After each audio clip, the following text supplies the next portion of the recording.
Out. Nobody in Clover Falls thought Lester Vance would amount to much after his wife passed. Too worn down, too slow to smile, too set in his ways. That was the story people told themselves about a man who showed up at the hardware store every Saturday morning, bought what he needed, and left without lingering. Out. So when Pauline Marsh, who owned the largest catering and event supply company in 3 counties and had built that empire by buying out smaller operations before they even knew they were in trouble, decided to make a point about a piece of land she wanted on Decker Road, she chose Lester's warehouse loading dock as the place to make it. Out. 47 industrial kitchen units arrived on a Tuesday before dawn. Broken ranges, pans, cracked convection ovens, 2 walk-in refrigerator doors with the compressors stripped out, all of it stacked on pallets wrapped loosely in plastic, deposited along the dock and the gravel lot beside it while Lester's neighborhood was still sleeping. Each pallet had a tag. The tags read the same thing, donated for disposal. Out. The tags were stamped with the name of Lester's own business, Vance Kitchen Supply, as if he had sourced the wreckage himself. Out. It was meant to bury him in code violations and removal costs, meant to send a message about what happened to people who didn't respond to reasonable offers. What Pauline Marsh did not know was what Lester Vance had spent 12 years doing before he moved to Clover Falls, and what 12 years of quiet living had not taken out of him. Out. Lester Vance woke each morning at 5:45. He made coffee in a cast-iron percolator his daughter Ada had given him 3 years ago as a birthday gift, the kind she knew he would actually use. He drank it standing at the kitchen window overlooking the backyard, where a vegetable garden ran along the fence in a series of raised beds he had built with wood scraps from the warehouse. Out. Ada was 24 and lived 40 minutes away in Harwick, close enough to visit on weekends, far enough that he did not hover. She called most evenings around 7. He looked forward to those calls in the way that people look forward to things they have learned not to take for granted. Out. The warehouse on Decker Road was a single-story concrete block building that Lester had bought 9 years earlier when the previous owner retired and did not have family to pass it to. It was not impressive from the outside. The sign above the loading dock had been repainted twice since Lester took over, and the parking lot had one pothole near the back that he kept meaning to fill. Out. Inside, the inventory was organized in a way that visitors often found surprising, not because it was large but because of the precision of it. Every shelf labeled, every unit documented. Condition, age, service history, replay player parts on hand, resale value at current market. Out. Lester ran the supply operation with 2 part-time employees, a man named Gordon who had worked loading docks his whole adult life and who communicated mostly in nods and direct statements, and a younger woman named Priya who handled the invoicing and had a talent for reading a room that Lester appreciated more than he said. The business covered its costs and produced a modest profit that Lester reinvested almost entirely back into inventory. He did not live expensively. He did not need to. Out. The neighbors who had done business with Vance Kitchen Supply long enough knew that Lester kept his word, answered his phone and did not pad his quotes. The ones who hadn't assumed he was a small-time middleman running out a quiet retirement. Neither group had the full picture. Out. Before Clover Falls, Lester had spent 12 years as a senior procurement and equipment analyst for Hartman Institutional Services in Columbus, one of the largest restaurant group consultants in the Midwest. He had assessed, valued, liquidated, and sourced commercial kitchen equipment for clients ranging from hospital food service operations to hotel chains with properties in 4 states. Out. He had an eye for what a unit was actually worth beneath whatever condition it had been left in, and he had spent those 12 years developing the kind of database knowledge that did not go away when a man changed zip codes and bought a smaller building.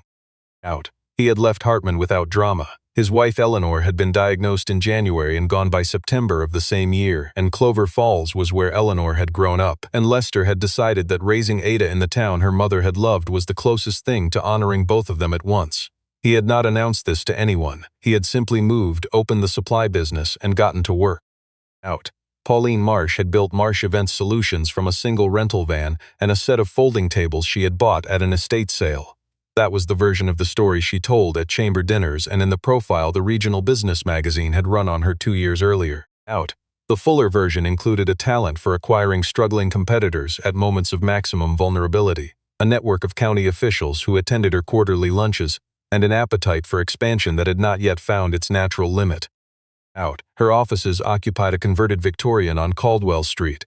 The front room served as showroom space. The back half held her administrative staff, 4 people who had all learned, at varying speeds, that Pauline's pleasantness was conditional and that the conditions shifted without announcement. Out. Her operations manager, a steady man named Hugh who had been there longest, had developed the ability to read her mood from the way she set down her coffee cup in the morning and adjusted his day accordingly. Out. The land on Decker Road was the last piece of a consolidation she had been planning for 18 months. The corridor between the commercial district and the new convention center going up on the east side of Clover Falls was the kind of geography that a person in her business could use in ways that compounded over time. She had offers accepted on 4 adjacent properties. Out. Lester Vance had declined twice, once through a broker and once through a letter she had written herself, which she considered an unusual concession, and which Lester had responded to with a single sentence saying that he was not interested in selling.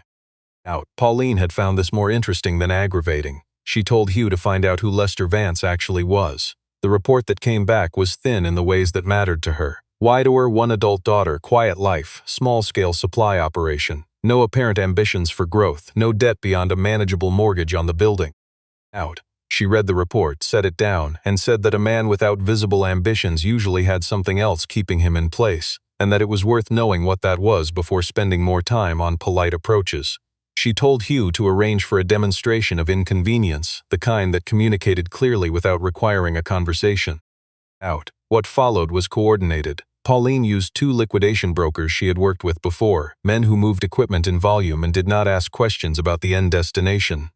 The 47 units came from failed restaurant auctions and municipal surplus lots across 2 states, chosen specifically because each one had already been written off, stripped of certifiable value, and would require significant documentation to dispose of legally. Out. The cost to Pauline was under $6,000 including transport. The units were deposited by 3 separate freight contractors working through the night, and the donated for disposal tags had been printed by a shop in Harwick that did not know what they were for. Out. Lester came out at 6:20 to open the dock and stood at the edge of the loading platform looking at 47 pallets of broken commercial kitchen equipment arranged across his property. He stood there long enough to finish his coffee. Then he went inside and called Gordon. Out. Gordon arrived 20 minutes later, took one long look at the lot, and said that someone had done this on purpose. Lester said he knew. Gordon asked if he should start calling the salvage yards. Lester said not yet. He went back to the loading dock and walked the rows himself, moving slowly, stopping at certain units, crouching beside others. He opened access panels with a flat screwdriver he carried in his jacket pocket. He read serial plates. Out. He knocked on casings with his knuckle the way a doctor presses on an abdomen, listening for what the response communicated beneath the surface. Out. Priya arrived at 8 and found Gordon watching Lester move through the pallets from the doorway. She stood beside Gordon and watched for a moment. She asked what Lester was doing. Gordon said he appeared to be taking inventory. Priya said that didn't look like a man who was upset. Gordon said that in his experience Lester did not tend to look like what he was. Out. By 9 in the morning, the Decker Road message group had a photograph. The caption suggested that Vance Kitchen Supply had received a large and suspicious delivery. 3 people shared it. One left a comment saying it looked like someone had called in a favor from the wrong people. Nobody drove over to ask if Lester needed anything. Out. A city compliance officer named Deb arrived at 10:30 with a clipboard and the look of someone who had received a call before her morning coffee. She walked the lot, noted the units, and informed Lester that accumulation of non-operational commercial equipment on a commercial lot within city limits required a removal plan filed within 21 days or the property would be flagged for a code review. She was not unkind about it. She was also not surprised. Out. Lester asked her what documentation he would need. She gave him a handout, he thanked her by name, and she left. Out. That afternoon, Lester sat at his desk and opened the spreadsheet he used for equipment valuation. He began entering units one by one, from the notes he had made walking the lot. He worked methodically, without urgency, in the way that people who have done a thing for a long time work when there is no pressure to perform it for an audience. Out. He called a man named Stephen Okoro that evening. Stephen ran a commercial kitchen brokerage out of Indianapolis, and he and Lester had worked together for 7 years at Hartman before Lester left. Stephen answered on the second ring and said it had been too long. Lester agreed and then described 6 of the units from his afternoon inventory. He described them the way he always had: condition rating, serial year, model variant, service damage versus cosmetic damage, parts availability. Out. Stephen listened without interrupting. Out. When Lester got to the 4th unit, a 6-burner ranged from a manufacturer that had been out of business for 11 years, Stephen asked him to stop. He asked where Lester had come across a run of equipment in that condition. Lester explained the situation. There was a silence that lasted several seconds. Out. Then Stephen said that whoever had sourced those units for the purpose of harassment had made a very expensive mistake, because people who knew what they were looking at had been searching for serviceable units from that particular discontinued line for 2 years. Out. Lester said he had noted that one. He told Stephen he would send photographs in the morning. Out. The next day, Lester sent Stephen 400 photographs across 11 units he had flagged as worth attention. He continued walking the remainder of the lot through the afternoon, refining his notes. Gordon helped move units that needed repositioning for better access, without being told why, in the manner of a man who had learned that the work made sense in the order it was given. Out. While Lester assessed the equipment, he was also doing something else. He had pulled Marsh Event Solutions from the State Business Registry, retrieved 3 years of publicly available financial disclosures, and asked his accountant, a woman named Ruth Finley, who had done his business taxes for 7 years, and who did not frighten easily, to translate what she found into plain terms.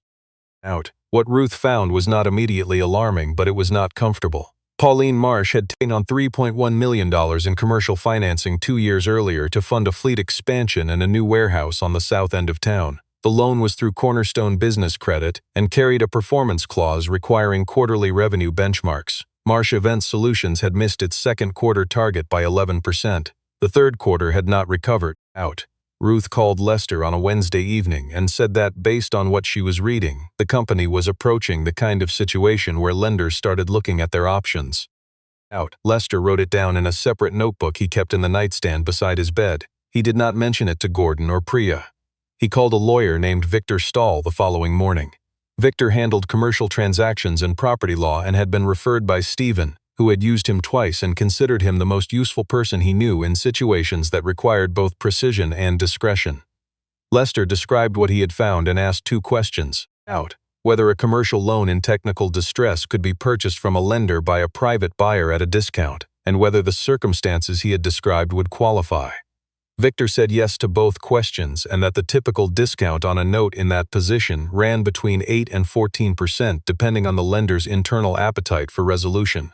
He said he would make some calls to determine whether Cornerstone was considering any such action on the Marsh account.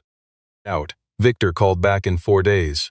Cornerstone was not in formal proceedings, but the loan officer responsible for the account had expressed privately that the bank was open to a conversation with a qualified buyer. Out. By then, Lester had already begun moving equipment. Out. The first unit to be reconditioned was a double-stack convection oven that had arrived with a failed control board and a cracked door gasket, both of which Lester sourced from a parts supplier in Cincinnati. The reconditioning took 4 days. Gordon did the heavy moving. Lester did the technical work in the hours after Gordon went home, in the quiet of the warehouse with 2 work lights and a radio playing low. Out. The oven sold within 48 hours of listing for $4,200 to a catering operation 2 towns over who had been looking for that model for 6 months. Out. The discontinued range that Stephen had flagged attracted a buyer from a restaurant consulting group in Chicago before Lester even listed it publicly. Stephen brokered the inquiry. The buyer, who had been trying to find a serviceable unit for a client running a preservation-focused dining concept, paid $11,000 after Lester sent a condition report with photographs and a parts inventory. The transaction cleared within a week. Out. Pauline received a summary from Hugh on the Friday of the second week. Lester Vance had sold 2 pieces of equipment. Hugh had looked up the listings. She was not concerned. She had sent 47 units. Out. Even assuming he moved all of them, which she considered unlikely given the condition they were in, she still held the code compliance timeline, the relationship with the city planning office, and a preliminary injunction she had asked her attorney to prepare against the listing of salvage equipment from a non-licensed dealership address. Out. The injunction notice arrived at Vance Kitchen Supply on a Monday. Victor reviewed it the same afternoon and called Lester with 3 findings. First, the licensing threshold for commercial equipment sales in the state did not apply to a registered business selling its own acquired inventory in the normal course of trade. Out. Second, the units had been deposited on Lester's property without his consent, which made his legal status as owner of found property on his own premises defensible on multiple grounds. Third, if Pauline wanted to contest the sales, she would have to acknowledge in a legal filing that her company had arranged the overnight delivery, which would expose her to a separate claim for trespassing and intentional interference with business operations. Out. Victor said that in his judgment the injunction was a pressure tactic and not a credible filing. He recommended Lester continue operating and document every transaction with the same thoroughness he had already been using. Out. Lester thanked him and went back to the warehouse. Out. Ada drove up the following Saturday. She found her father in the lot with a clipboard and stood watching him move between units for a moment before he noticed her. She had her mother's way of standing still in a space, fully present without announcing herself. Lester looked up and his whole face changed in the small way it did when she arrived unexpectedly. Out. She asked what all of this was. He explained the situation without editorializing. Ada walked the lot with him while he talked, asking questions at the same intervals she always had, precise ones that got to the center of things. When he finished, she was quiet for a moment, then she said that whoever had done this did not know him very well. Lester said that was becoming clear. She asked if he needed help. He said he would let her know. Out. That evening after Ada left, Lester went to the corner of the warehouse where a single unit had been sitting under a canvas tarp since the second morning after the delivery. He had walked past it every day. He had not touched it. He had taken photographs that first morning and sent them to Stephen without comment. Stephen had called back within the hour and said things that Stephen did not ordinarily say. Out. The unit was a custom fabricated prep station, stainless steel, built to specification for a specific client by a commercial kitchen fabrication shop in New Jersey that had closed 8 years ago. The fabrication shop had been known, among people who paid attention to this industry, for building to a standard that was significantly above commercial code. Out. The custom unit had been built for a restaurant that had closed, then passed through an estate sale, then an auction, and had ended up at a surplus lot in Pennsylvania where it had been acquired by one of Pauline's brokers for $200 because nobody at the lot knew what it was. Out. Lester knew what it was. He had reviewed 3 comparable units at Hartman, had helped broker the sale of one of them 8 years earlier for $60,000 to a hospitality group in Nashville. Out. He pulled the tarp back and stood looking at it under the warehouse lights for a long time with his hands in his pockets. It was in better condition than it had any right to be after the journey it had taken. He had a restorer in Indianapolis that Stephen had connected him with, a man who did exacting work and did not rush it. The unit would need a week of attention to be presented properly. Lester pulled his phone out and sent the man a message asking about his schedule. Out. The restorer drove to Clover Falls the following Wednesday and spent 40 minutes with the unit before saying he would make room in his schedule. He was not a person who used adjectives carelessly. He used 3 of them before he left. Out. The work took 9 days. Lester drove to Indianapolis on the 10th to inspect it. He stood in the restorer's facility looking at the finished piece for a while without speaking. Then he said it was correct. The restorer accepted this as the compliment it was. Out. A hospitality group in Atlanta, which Stephen had introduced to the listing, purchased the unit for $58,000 after a video walkthrough and a written condition report. The wire transfer cleared on a Thursday. Stephen called after the close and said that whoever had put that unit on a pallet in the middle of the night had done Lester a very significant favor without knowing it. Lester said that appeared to be the case. Out.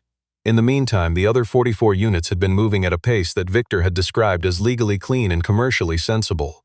The totals Lester recorded in his log after 6 weeks of work came to just over $112,000 gross, from 39 completed sales, with 8 units still in various stages of conditioning or listing.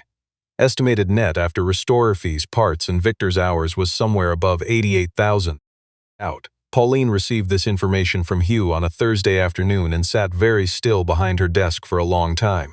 Hugh did not fill the silence. She asked him to pull the Vance business history again, the full version, not the summary they had received before. Hugh came back with the Hartman Institutional Services employment record and a list of transactions Lester had been involved in during his time there. Pauline read through it twice. She set it down and looked at the window. Out. She asked Hugh what the current status of their cornerstone loan covenant was. Hugh told her. She asked if there was any recent activity on the account from the bank's side. Hugh made a call and reported back that the loan officer had been in contact with an outside attorney regarding possible note assignment. The attorney's name was Victor Stahl. Out. Pauline sat with that for a moment, then she picked up her phone and called her own attorney. Out. The Clover Falls Commerce and Planning Board met on the second Wednesday of each month in the meeting room above the public library. It was not a large room and it was usually not full. That month it was full. Pauline Marsh had a standing item on the agenda regarding the Decker Road Commercial Corridor proposal, which had passed 2 preliminary votes and needed board approval to proceed to the development phase. She arrived with Hugh and 2 people from her legal team. Out. She sat at the front table with the composed bearing of someone who considered the outcome already decided. Out. Lester arrived 7 minutes later and took a seat in the 3rd row. He was wearing a flannel shirt and a jacket. He had not brought Ada, though she had offered. Out. Pauline presented the corridor proposal with the efficiency of someone who had done it before. When she reached the section on the Decker Road anchor parcel, she referred to the Vance property as the remaining gap in an otherwise aligned development plan. She did not look at Lester when she said it. Out. The board chair invited comment. Lester stood without being asked twice. He spoke without a microphone in a voice that was level and carried. He said he was not selling the property on Decker Road and that he was going to explain why, because he thought the people in the room deserved a plain answer. He said that Eleanor, his wife, had grown up 4 blocks from that building. Out. He said that after she died he had moved their daughter to Clover Falls because it was the town Eleanor had loved, and that the business on Decker Road was the thing he had built in the place she would have recognized. He said there was no offer that corresponded to what that meant. He said this without heat, the way a person states something that is simply true. Out. The room was quiet in the way rooms go quiet when something real has been said in them. Out. Then Lester said he had a proposal of his own to put before the board. He said he wished to purchase the primary facility of Marsh Event Solutions, the main operations warehouse on Caldwell Street, at a fair appraised value, with all current employees retained under their existing terms, and with operational continuity through the transition. He said he had financing in place and could close within 40 days. Out. He looked at the board chair when he said it and then at the room and not at Pauline. Out. He reached into his jacket pocket and set something on the table in front of him. It was a steel valve fitting, small and worn smooth, the kind used in older commercial gas line connections. It had come off the first unit he had ever assessed at Hartman, the day his supervisor had handed it to him and told him to figure out what the machine it belonged to was worth. He had kept it in his desk drawer for 12 years and transferred it to his jacket pocket the morning after the pallets arrived. Out. He left it on the table and sat down. Out. Gordon, sitting 2 rows behind him, looked at the fitting and understood something he had been trying to put into words for 6 weeks. Out. The reporter from the Clover Falls Courier, a young woman named Dana, who had been covering the Decker Road story since the morning photographs went up, was writing without stopping. Out. Pauline stood at the front table. She looked at the fitting, she looked at Lester, she looked at the people in the room looking at her. Hugh was very still beside her. Her attorney studied the table. The board chair waited. Out. Pauline said, after a pause that no one in the room would forget, that she would consider the proposal.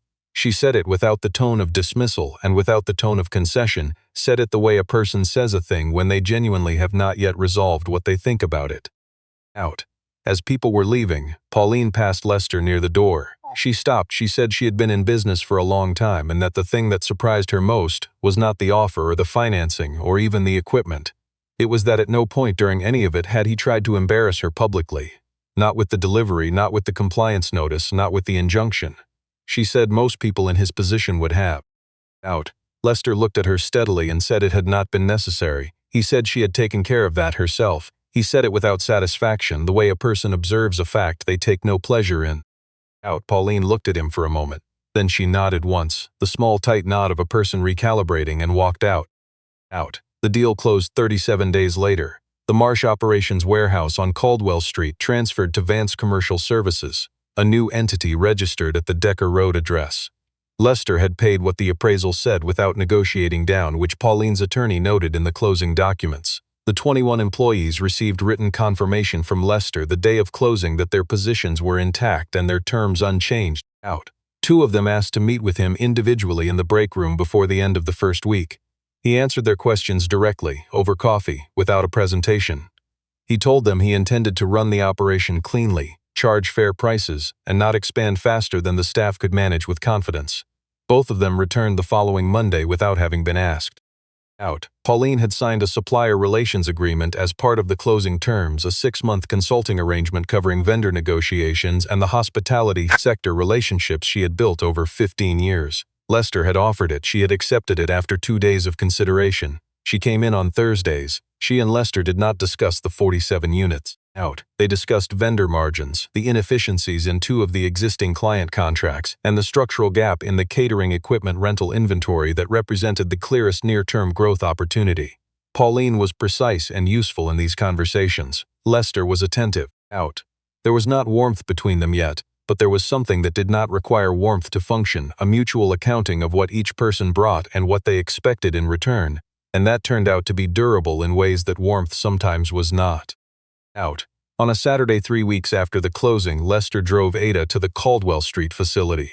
They walked through the warehouse together, the rental inventory floor, the service staging area, the client consult room that still had a whiteboard with Pauline's handwriting on it from a planning session the previous month. Ada walked with her hands in her pockets, looking at things carefully in the way she always had, with her mother's specific attention. Out.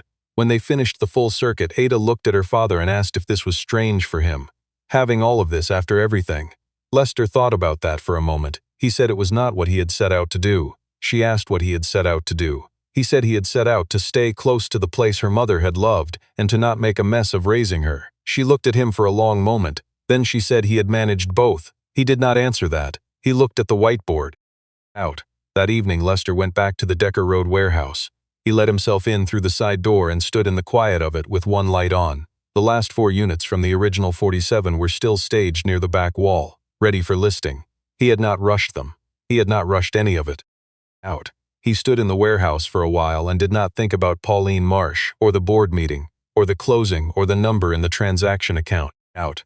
He thought about a Saturday morning long ago when Eleanor had walked through a commercial kitchen showroom with him in Columbus early in his time at Hartman and had stopped in front of a stainless prep counter and run her hand along the edge of it and said that she liked the idea that something could be built to outlast the place it was made for.